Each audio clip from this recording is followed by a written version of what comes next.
friends, my name is Dhruv. Today I have made a stamping letter in Robofun Lab, Ahmedabad. I have used pneumatic kit. The components I have used are air pump, air tank, manometer, switch, piston, pipes and many more non-electronic components. Let me tell you how it works. First, I pump the air pump and the air gets stored in the air tank, and then the manometer shows the pressure of the air in the air tank.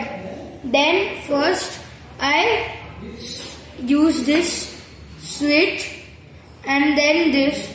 Let me show you a demo.